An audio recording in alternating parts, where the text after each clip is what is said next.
ሰላም ጤና ይስጥልን የዮኒዋን ኮንስትራክሽን ቤተሰቦች፣ ዛሬ አንድ እጅግ አስገራሚና ልብ የሚነካ ታሪክ ይዤላችሁ መጥቻለሁ። በዘመናዊ የኮንስትራክሽን ዓለም አንድን ተራራ ፈልፍሎ መንገድ ለማውጣት ግዙፍ ኤክስካቫተሮች፣ ቡልዶዘሮች፣ ፈንጂዎች ያስፈልጋሉ።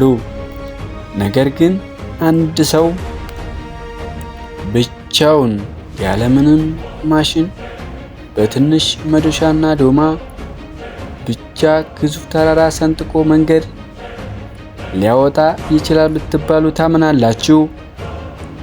ዛሬ የምናየው ስለ ህንዱ የተራራ ሰው ወይም ዘ ማውንቴን ማን ስለሚባለው ዲሽራት ማንጂ ነው። ይህ ታሪክ የጽናት ብቻ ሳይሆን የጥንካሬ የጥበብ ታሪክ ነው። እስከ መጨረሻው አብራችሁን ቆዩ፣ ብዙ ነገር ታተርፉበታላችሁ። ታሪኩ የሚጀምረው በህንድ ብሔረ ግዛት ውስጥ በሚገኝ አንድ ገለልተኛ መንደር ነው። ዲሽራት ማንጂ ድሃ ገበሬ ነበር። ሚስቱ ፈላጉኒ ደቪ አንድ ቀን ለባሏ ምሳ ይዛ ወደ ተራራው እየተሻገረች ሳለች ተንሸራታ ወድቃ በከፍተኛ ሁኔታ ተቆስላለች። በመንደሩና በከተማው መካከል ያለው ግዙፍ ተራራ መንገዱን ዘግቶ ስለነበር ወደ ሆስፒታል ለመድረስ 70 ኪሎ ሜትር መዞር ነበረባቸው። በሚያሳዝን ሁኔታ በቂ ሕክምና ሳታገኝ ሕይወቷ ያልፋል። ዲሽራት በዛችን ቅጽበት አንድ ውሳኔ ወሰነ። ሌላ ሰው በሚስቴ ላይ የደረሰው እንዳይደርስበት በማለት ተራራውን እሰብራለሁ ብሎ ወሰነ። ሰዎች አብዷል ብለው ሳቁበት። ነገር ግን ዲሽራት አልተበገረም። ለ2 ዓመት ያክል ከ1960 እስከ 1982 እንደ አውሮፓውያን አቆጣጠር በየቀኑ ማልዶ ወደ ተራራው ይሄዳል። እንደ ኮንስትራክሽን ባለሙያ ስናየው ዲሽራት ያደረገው ነገር የሚገርም ነበር። ያ ተራራ ጠንካራ ድንጋይ፣ ኳርትዛይት የሞላበት ነበር።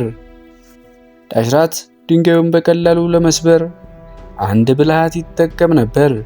በመጀመሪያ ተራራውን እሳት ያነዳል።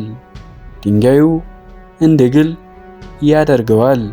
ከዚያም ቀዝቃዛ ውሃ ያፈስበትና ድንጋዩ በሙቅና በቀዝቃዛ ልዩነት ሲሰነጣጠቅ በመዶሻው እየመታ ያፈራርሰዋል።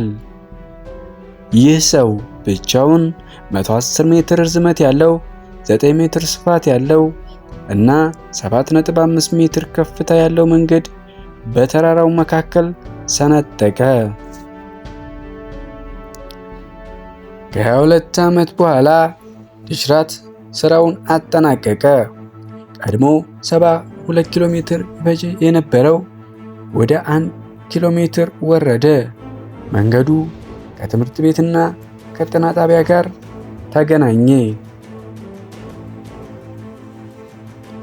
ይህ ታሪክ ለኛ ለኮንስትራክሽን ባለሙያዎች ትልቅ ትምህርት አለው። ትልቁ ማሽን ጭንቅላታችን፣ ጽናታችን ነው። ትክክለኛ ዓላማ ካለን፣ ትዕግስት ካለን የማይናድ ተራራ የለም። እናንተስ ስለዚህ ሰው ምን ታስባላችሁ? በእኛ ሀገርስ እንዲህ ያሉ ለብዙ የሚተርፉ ብዙ ስራዎችን የሰሩ እነማን ናቸው?